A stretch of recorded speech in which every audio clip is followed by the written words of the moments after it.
एक पंकज नाम का लड़का रोज की तरह उर्मिला मैडम के पास ट्यूशन पढ़ने गया था। यह समय शाम के 4 बज रहे होते हैं। उर्मिला मैम हर रोज की तरह आज भी पंकज को ट्यूशन पढ़ा रही थी, लेकिन ट्यूशन में कुछ ऐसा होने वाला था जिसका अंदाजा पंकज को जरा सा भी नहीं था। पंकज ने कभी यह सोचा भी नहीं था। उर्मिला मैम पंकज को ट्यूशन पढ़ने के बाद बोलती है, वह उसे गणित पढ़ा रही होती है और वह पंकज से बोलती है कि आज मैं तुम्हें कुछ चीज एक्सपेरिमेंट करके समझाऊंगी जो तुम्हें समझ नहीं आ रहा। आज के बाद तुम वह चीज कभी नहीं भूलोगे। तुम यहीं पर रुको, मैं अभी आती हूँ।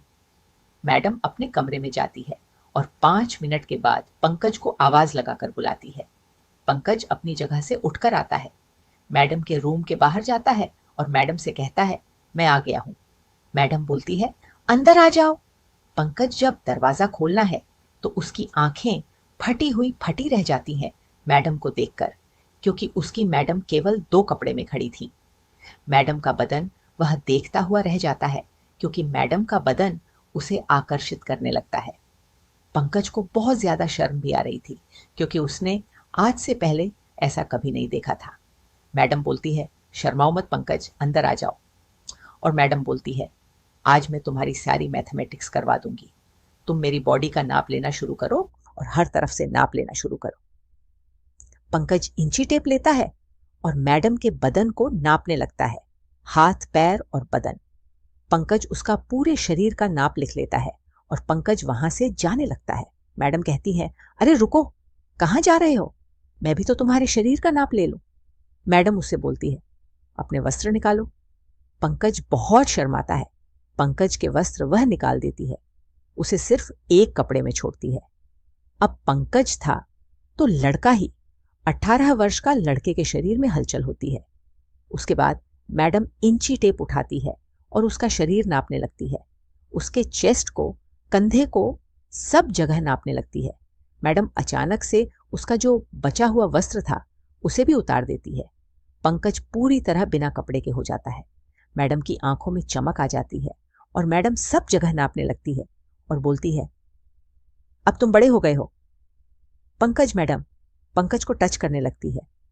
इससे पहले पंकज कुछ समझ पाता, मैडम ने पंकज को बेड पर धक्का दे दिया था। उसके साथ क्या होता है दोस्तों, आप समझ सकते हैं। उसकी मैडम उसके साथ शारीरिक संबंध बनाने लगती है। उसकी मैडम उसके साथ शारीरिक संबंध बनने लगती है। उसके बाद मैडम जो करने वाली थी उसकी पंकज को जरा सी भी भनक नहीं थी। कहानी यहां से लेकर कहां खत्म होने वाली थी, आप बने रहिए मेरे साथ वीडियो में, मैं आपको पूरी कहानी विस्तार से बताऊंगी। नमस्कार दोस्तों, आशा करती हूं आप सभी लोग बहुत अच्छे होंगे। चैनल को सब्सक्राइब कर दीजिए, वीडियो को लाइक करिए और वीडियो में कमेंट करिए और बेल आइकन को जरूर प्रेस कर देना। दोस्तों चलिए कहानी की तरफ बढ़ते हैं। मध्य प्रदेश का एक क्षेत्र ग्वालियर में सरकार एक आश्रमशाला चलती है, जहां पर बच्चों के लिए पढ़ने की जगह, टीचरों के लिए रहने की जगह, पूरा क्वार्टर वहां पर होता है। सब कुछ एक ही कैंपस में होता है। ऐसे ही उसे जिले की एक घटना की बात बताने जा रहा हूं। यह घटना 5 वर्ष पहले की है। एक टीचर थे, उनका नाम था नवीन। नवीन हिंदी सब्जेक्ट के टीचर होते हैं। नवीन वहां पर अपनी पत्नी को साथ लेकर पहुंचते हैं। उनकी पत्नी का नाम उर्मिला था। अब मैं आपको उर्मिला के बारे में बता दूं। उर्मिला इंदौर की रहने वाली एक महिला थी और नवीन सर ग्वालियर के पास के रहने वाले थे।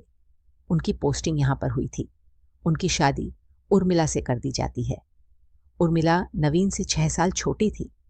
गुरुजी बूढ़े दिखने लगे थे और उर्मिला अभी भी जवान थी। उर्मिला को देखकर कोई कह नहीं सकता था कि उसकी उम्र 28 साल है। वह अभी भी 22 उम्र की लगा करती थी।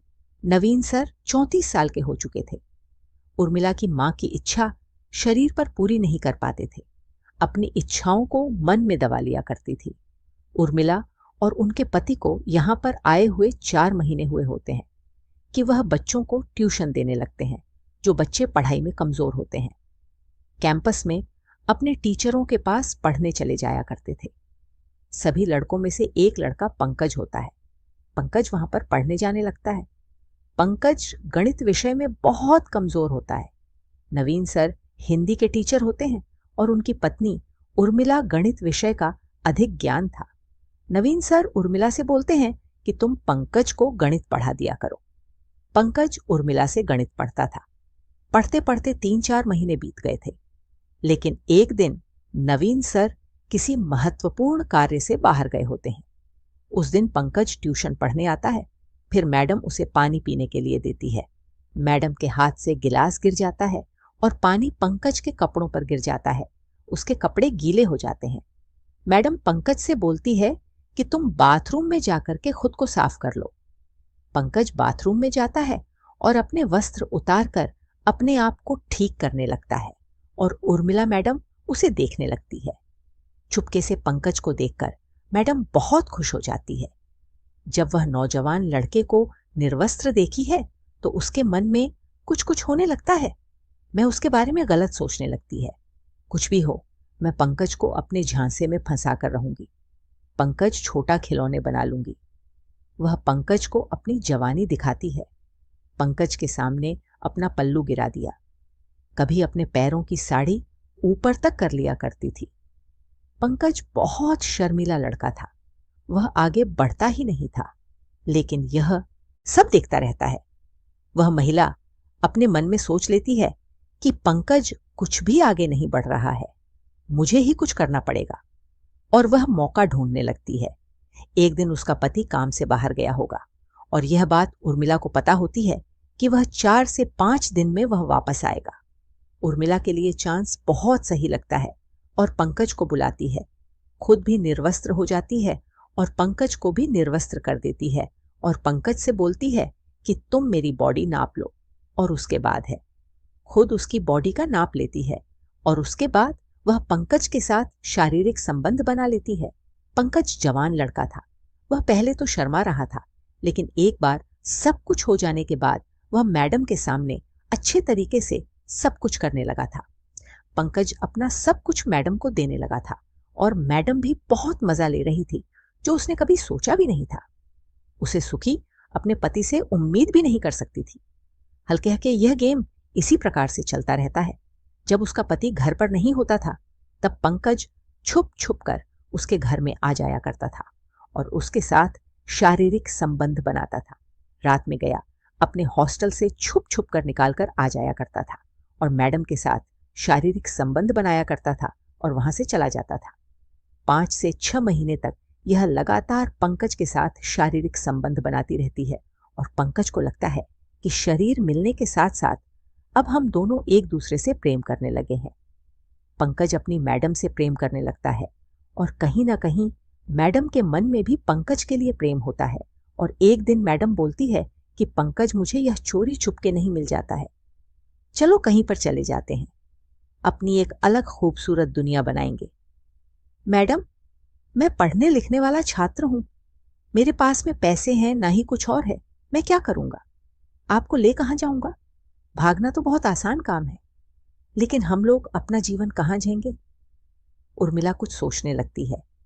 3 दिन के बाद जब वह ट्यूशन पढ़ने आता है, प्लानिंग इतनी ज्यादा अच्छी होती है कि पंकज नहीं सोच पाता है और उसका पति तो बिल्कुल ही यह बात नहीं सोच सकता था। वह बात पंकज को पूरी तरह से समझा देती है। उर्मिला भी अपने मायके चली आती है बहाने से और पंकज भी अपने गांव जाने के बहाने छुट्टी ले लेता है। उर्मिला अपने मायके बहाने बनाकर चली गई थी, लेकिन एक दिन बाद नवीन के पास कॉल आती है और उसे कॉल पर कोई व्यक्ति बोलता है, हमें 15 लाख रुपए चाहिए, हमने तुम्हारी पत्नी को किडनैप कर लिया है, अगर तुमने 15 लाख नहीं दिए तो हम तुम्हारी पत्नी का वह हश्र करेंगे जो तुम भी सोच भी नहीं सकते हो, तुम्हारी पत्नी को जिंदा नहीं छोड़ेंगे, और अगर तुम्हारी पत्नी तुम्हें मिल भी गई तो छोटे छोटे टुकड़ों में मिलेगी। उसके बाद नवीन बहुत डरने लगता है और उसका शरीर कांपने लगता है और उसे धमकी दी जाती है कि अगर तुमने यह बात किसी को बताई तो हम तुम्हारी पत्नी को जान से मार देंगे, और अगर पुलिस में तुमने जरा सी भी कोई बात कही तो भूल जाना, तुम्हारी पत्नी तुम्हें मिलेगी। मास्टर बहुत मासूम आदमी था। वह रोने लग जाता है। वह अपनी पत्नी से बहुत प्रेम करता था और वह कहता है, नहीं ऐसा कुछ भी मत करना, तुम्हें पैसे चाहिए मैं पैसे दे दूंगा। वह कहता है, मेरे पास अभी 15 लाख नहीं है। वह पूछता है, कितने पैसे हैं तुम्हारे पास? सामने वाला पैसे कम करने लगता है। मास्टर कहता है, मैं ज्यादा से ज्यादा तुम्हें 1 लाख रुपए दे दूंगा। मास्टर इस काम के लिए 5 दिन का समय मांगता है। सामने वाला व्यक्ति मान जाता है। 5 दिन तक उर्मिला नहीं मिलती है और मास्टर को जगह बताई जाती है। मास्टर उस जगह पैसे लेकर जाता है। उसके बाद मास्टर वहां पर पैसे रखकर आ जाता है और तीसरे दिन उर्मिला अपने घर पर वापस आ जाती है। उर्मिला की जान बचाकर मास्टर बहुत खुश था, क्योंकि उसने अपनी पत्नी बचा ली 10 लाख देकर। और यह बात किसी को कानों कान पता नहीं होती है, ना ही वह किसी को यह बात बताना चाह रहे थे। पंकज वापस आता है। ट्यूशन पढ़ाने ऐसा था कि यह प्लानिंग उर्मिला और पंकज ने बनाई थी। उर्मिला अपने घर से 2 दिन गायब रहती है और उसे कॉल पर और कोई नहीं, पंकज ही था। पंकज ने अपने सर को धमकी दी थी और 10 लाख ले लिए। इसके बाद आगे का प्लान शुरू हो जाता है। 1 हफ्ते के बाद उर्मिला अपने घर से फिर से मायके जाने के लिए निकलती है और पंकज भी अपनी कक्षा से छुट्टी लेकर चला जाता है। उसके बाद उर्मिला और पंकज दोनों कहीं पर भाग जाते हैं। वह दोनों जबलपुर में रहने लगते हैं। नवीन सर उर्मिला को कॉल करते हैं। उसके मायके से पता चलता है कि उर्मिला तो यहां पर आई ही नहीं है। नवीन फिर से बहुत परेशान होता है। वह सोचने लगता है, फिर से तो उसे किसी ने किडनैप नहीं कर लिया। लेकिन इस वक्त तो कोई फोन भी नहीं आया था। स्कूल से यह बात पता चलती है कि पंकज छुट्टी लेकर अपने गांव गया था, लेकिन गांव में नहीं होता है। पंकज के माँ बाप उससे मिलने स्कूल में आए थे। नवीन सर थाने में अपनी पत्नी के गुम हो जाने की रिपोर्ट करते हैं। पुलिस सारी इंफॉर्मेशन ले लेती है। उर्मिला का फोन जब लगाओ तब स्विच ऑफ आता है और पंकज के पास में कोई भी मोबाइल फोन नहीं था। पंकज के माँ बाप भी जाकर गुमशुदा की रिपोर्ट करते हैं। उनकी भी रिपोर्ट ले ली जाती है और सभी डिटेल्स ले ली जाती है। 4 महीने बीत जाते हैं। नहीं पंकज मिल पाया था, नहीं उर्मिला। पंकज और उर्मिला छुप छुप कर जबलपुर में किराए के कमरे पर रहते हैं और दोनों दिन रात एक दूसरे के साथ शारीरिक संबंध बनाया करते थे। उनके पास पैसे तो बहुत थे, जो पंकज ने उर्मिला के पति से लिए थे जब वह घर में रहकर खाना पीना करने लगे थे। पैसा थी और थोड़ा थोड़ा करके पैसा खत्म होने लगा। उर्मिला पंकज से बोलती है कि तुम अब कोई जॉब ढूंढ लो। पंकज जॉब ढूंढने लगता है। उसे एक दुकान में जॉब मिल जाती है और वह वहां पर जॉब करने लगता है। पंकज जॉब पर चला जाया करता था। वह जिस कमरे पर किराए पर रहते हैं उसके बगल में एक पड़ोसी था जो कि किसी कंपनी में जॉब किया करता था। दिखने में वह बहुत अच्छा था। उसके पास पल्सर बाइक थी और एक बहुत अच्छा फोन था। शहर में रहने वाला है, लड़का होता है। एक दिन वह पड़ोसी उर्मिला के घर पर कुछ सामान मांगने आता है और उर्मिला की तरफ इशारे करने लगता है और उर्मिला भी उसके इशारे में फंस जाती है। उन दोनों के बीच भी संबंध बन जाते हैं। पंकज जॉब पर चला जाता है और वह उसके साथ शारीरिक संबंध बनाया करती थी। ऐसा कई दिनों तक चलता रहता है। पंकज और उर्मिला को रहते हुए 9 महीने भी जाते हैं। पंकज को इस बात की भनक लग जाती है और धीरे धीरे करके पंकज और उर्मिला के बीच में झगड़ा होने लगता है। पंकज उससे कहता है, तुमने मेरा भविष्य बेकार कर दिया। तुमने जो भी मेरे साथ किया वह बहुत गलत किया। तुमने मेरा भरोसा तोड़ दिया। मैं तुमसे प्यार करता था, इसीलिए मैं तुम्हारे साथ आया था। तुम किसी और लड़के के साथ शारीरिक संबंध बना रही हो, इसलिए मैं यह सब बर्दाश्त नहीं कर पाऊंगा और अपने गांव, अपने माँ बाप के पास वापस लौट जाऊंगा और जाकर सब कुछ सच सच बता दूंगा। उर्मिला को यह बात समझ में आती है। उर्मिला उससे माफी मांगती है और उससे बोलता है कि जो हुआ सब भूल जाओ, और वह लोग फिर से रहने लगते हैं। ठीक 4 दिन बाद जबलपुर के थाने में एक कॉल आती है। उन्हें बताया जाता है जबलपुर में एक पेड़ के नीचे किसी की लाश पड़ी हुई है। पुलिस वहां पर पहुंचती है और लाश का पंचनामा करती है। लाश को पोस्टमार्टम के लिए भिजवा दिया जाता है। पुलिस को पंकज के पास से कोई भी ऐसी चीज नहीं मिलती है जिससे वह उसको पहचान सके। पुलिस के लिए सबसे मुश्किल बात यह थी, पुलिस उसके फोटो लेने के बाद पूरे जबलपुर में और सब जगह लगा देती है। फोटो लगाने से पुलिस को कामयाबी हासिल होती है। एक व्यक्ति पंकज को पहचान लेता है। पुलिस उसे व्यक्ति के पास पहुंचती है और वह लड़का बताता है। इस लड़के का नाम पंकज है और उसका घर भी बताता है। पुलिस जब घर पर जाती है तो वहां पर ताला लगा हुआ होता है। पंकज मर चुका था और उर्मिला वहां से कहीं भाग गई थी। पंकज की डिटेल्स निकल जाती है और पता चलता है कि वह एक शॉप पर काम करता था। वहां पर पहुंचने के बाद पुलिस को पंकज का मोबाइल नंबर मिल जाता है। पुलिस उसे नंबर से कॉल डिटेल निकलती है और उसे नंबर पर सबसे ज्यादा बात उर्मिला से हुई भी होती है। उसकी डिटेल निकाली जाती है तो नंबर उर्मिला के नाम से निकलता है। पुलिस उसे नंबर को ट्रैक करती है और उसे नंबर की लोकेशन निकलती है। पुलिस उस लोकेशन पर जाकर उर्मिला को पकड़ लेती है सोनू के साथ और दोनों से काफी पूछताछ की जाती है। यह घटना 2 साल पहले निकल कर आई थी। इस प्रकार से उर्मिला नवीन की पत्नी है। पंकज उसका स्टूडेंट था और पंकज और उर्मिला का शारीरिक संबंध बना था। पुलिस जब वहां के पुलिस स्टेशन से संपर्क करती है तो वहां पर दोनों के खिलाफ गुमशुदा की रिपोर्ट दर्ज होती है। उनके घर वालों को बुलाया जाता है। पंकज के घर वाले अपने बेटे को तुरंत पहचान लेते हैं और लाश घर पर दे दी जाती है। नवीन सर भी वहां पर पहुंचते हैं। उर्मिला बहुत शर्मिंदा थी। नवीन सर से नजरें नहीं मिल पा रही थी। अब होना क्या था? दोस्तों, पुलिस पंचनामा कर चुकी थी। निम्न धाराओं को लगाकर यह रिपोर्ट दर्ज की जाती है। उर्मिला को कोर्ट के सामने पेश किया जाता है। दफा 302 और 120 के तहत 3 साल तक इस केस की सुनवाई चलती है। 3 साल बाद उर्मिला को उम्र कैद की सजा सुना दी जाती है। तो दोस्तों, यह थी आज की घटना।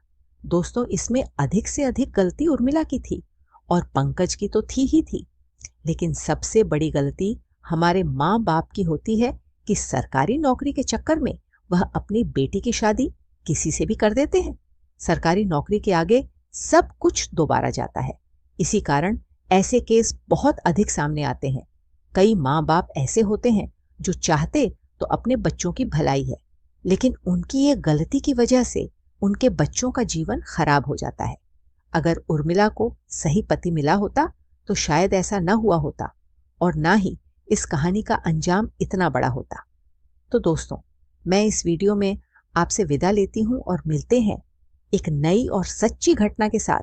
दोस्तों, इस कहानी को सुनाने का उद्देश्य किसी के दिल को ठेस पहुंचाना नहीं है, किसी भी प्रकार की अनैतिकता या अश्लीलता को बढ़ावा देना नहीं है, किसी की भावनाओं को ठेस पहुंचाना नहीं है, किसी भी प्रकार के नशे या उससे संबंधित सामग्री को बढ़ावा देना नहीं है। इस कहानी का उद्देश्य समाज में हो रहे इस प्रकार के मुद्दों के प्रति जागरूकता लाना है। हम इस कहानी के माध्यम से शैक्षिक संदेश देना चाहते हैं कि इस प्रकार के मुद्दों के प्रति जागरूक रहें, सावधान रहें, सतर्क रहें। यदि कहीं भी आपको इस प्रकार का कोई कार्य दिखता है तो उसे खुद को व अपने परिवार को सावधान रखें। कहानी पसंद आई तो अपने दोस्तों और रिश्तेदारों को भी भेज दीजिए। चैनल को सब्सक्राइब कर दीजिए, वीडियो को लाइक कर दीजिए। मिलते हैं आपसे ऐसी ही नई कहानी में। तब तक के लिए धन्यवाद।